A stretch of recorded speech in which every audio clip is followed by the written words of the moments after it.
being able to simplify and create visual distinctiveness between various parts of an overwhelmingly complex scene is a really useful skill for anyone who likes to draw to develop. But it works particularly well with natural subjects, with trees and bush scenes and the like, where there is overwhelming detail. And if we're drawing with pen and ink, with line, it can be challenging to actually create definition in our scene so that it's clear what we're seeing. Now in this drawing, however, there will still be a lot of line work because that's also part of the appeal of this subject for me anyway. And so capturing the overwhelming complexity and yet creating distinctiveness in what we're seeing so that we can understand what we're seeing is really important. My first point is we have to understand what we're drawing. We have to observe carefully and get a sense of what's what, what's closest, what's furthest away. What are the actual objects we're seeing? Not just to see them as blurs, but as much as possible to have understanding of the layering of subjects here. Secondly, I have to work out what I want to emphasize in my drawing, what I want to leave out to adjust to make more clear, perhaps at the expense of other elements in the drawing, or in fact to leave out some elements completely. And finally, I have to have a strategy to both simplify and create my separation, to reduce down the number of elements I'm looking at, and to be able to see some of them with greater clarity, and yet for every mark to make sense in the overall scene. So firstly, I need to, especially drawing from a photo of trees, I need to work out the 3 dimensions to 2 dimension distortion that we get. Exactly what trees are closer and which ones are further away, because the camera is giving a sharp enough definition that it's less obvious. Sometimes looking at the base of the trees to see which ones come closer, sometimes looking at the base of the trees to see the size of the foliage around them is a helpful thing. Now in this scene, it's the center tree which is closest, and it's the one to the left side of the picture which is the next closest one. And then it's not as important. There's a couple where it's not quite so obvious, and then there's a few which are a bit further back. And of course, we're not just talking about the tree trunks, but also the branches and the leaves. And then the same thing happens with the shrubs in the foreground. You know, particularly in the foreground, what different plants are we seeing? And what is it that distinguishes some plants from others, some types from other types of plants? Is it the color? Will they have darker value? Is there a distinctiveness about the leaf shape or the way the leaves sit? What are the things that we can use to create difference between our marks for the various foreground plants? Because there is a lot of foreground, even though it's the lovely slender trunks of the trees that attract me to draw this. The foreground takes up probably just over a third of the total paper space. So I need to have some way of representing that's consistent with my mark making for the rest of the scene. And the third thing I think about in this stage in understanding what I'm drawing is what values are there. And by values, I simply mean what are the lights and darks that I'm seeing. And again, considering, do I need to adjust these in some way? Because particularly wanting to accentuate the trunks of the tree without having the advantage of colour, only having line and whatever other marks I make, it can be a challenge to have them as highlighted as the white natural colour makes them. Now with depth, with depth. I don't know that I can go as dark in the background as is in the reference, because darker values tend to come forward, and I want the furthest things we can see to really sit back in the distance. And so even though the value of the furthest elements is actually darker than the ones in front, I don't want to draw it that way, because that will somehow make them look overhanging or heavy or coming forward. And part of the way I get a nice sense of depth is to bring the things in the foreground, right down the front, really nice and close, feeling nice and close, and then pushing to as far back as I can the very furthest things in a visual sense, in terms of the way I create marks and the lines I use to do that.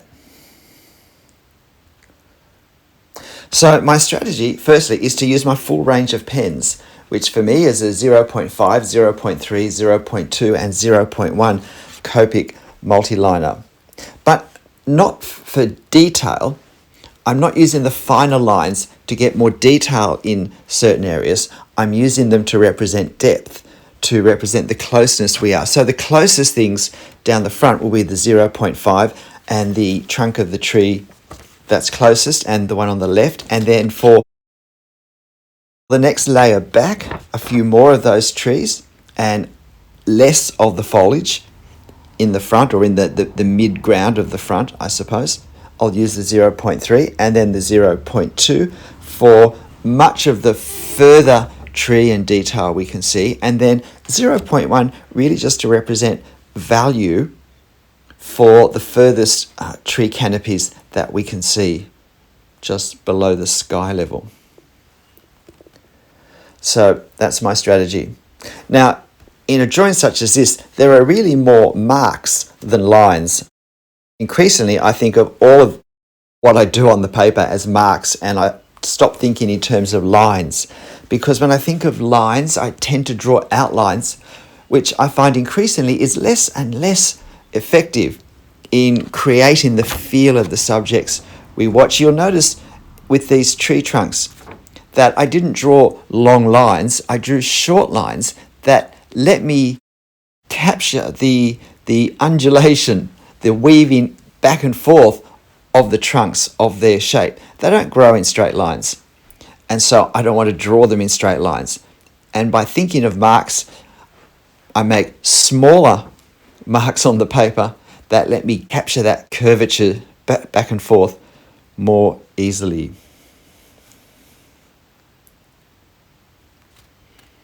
The other thing about my marks is part of the way I create separation is through value, through creating light and dark. And then also by creating different types of marks. So either different shapes or marks that are grouped differently. So for value, I group some marks close together and create tonally a darker area. And for others, I leave the groupings of lines slightly further apart. But I also try and leave some white gaps of paper here and there to create separation between various elements that are distinct for some reason. Often it's because of distance, that as we step back into a further plane, there can be a slight sliver of white paper just to help visually create that distinction. Or it may be in some vegetation that's got more sunlight, I perhaps capture the shape, the outlines of the leaves, but generally I don't put as much hatching there. And in other parts, I might use hatching to represent the colour, the local colour, rather than the shadow. So it's all to do with experimenting the marks that we make. But what we always need to do is make sure we look consistently, constantly at our reference and say, okay, well, for that effect, how am I going to capture that? How am I going to represent that with my pen, because it's certainly not the same subject that I'm trying to capture across the front of the foreground. I can't just do fairly bland hatching, cross-hatching, just to create a darker effect, because I certainly want to represent the fact that we have plants here. We have different plants, and some of those plants are catching the light, and some of those plants are caught up in shadows from things that we can't see in our scene. And I can only do that by continually looking at my reference and in one moment considering the form and the shape and the texture, and then to look at it a second time or a third time or a fourth time and consider the value and whether that whole object has a certain value or whether there's a change of value as a shadow goes across it. Now, the other thing I'm wanting to do, and I might have been a bit heavy-handed with this technique, is to emphasize the tree trunks by darkening the value, by exaggerating the value next to them. If I want to make the trunks look nice and white, then making the gaps between the trunks nice and dark is the easiest and quickest way to do that, because the tree trunks represent some of the largest areas of white paper left without any marks or without many marks on it, except of course for the parts of the sky. And now I'm really moving back and forth, and you'll see I'm constantly putting down one pen, picking up another pen, because I keep changing from working on things that are further back to working on things that are closer. And of course, even with the branches, I'm not trying to draw every branch I see. If I were to draw every branch that's visible in the photo, even with a finer pen, it really would be such a tangle of lines. I think we would start to lose the feel of the branches, ironically, because there would just be too many there for us to see any of them clearly enough to get a sense of the way these trees branch. And that's an important part of any portrait of a tree.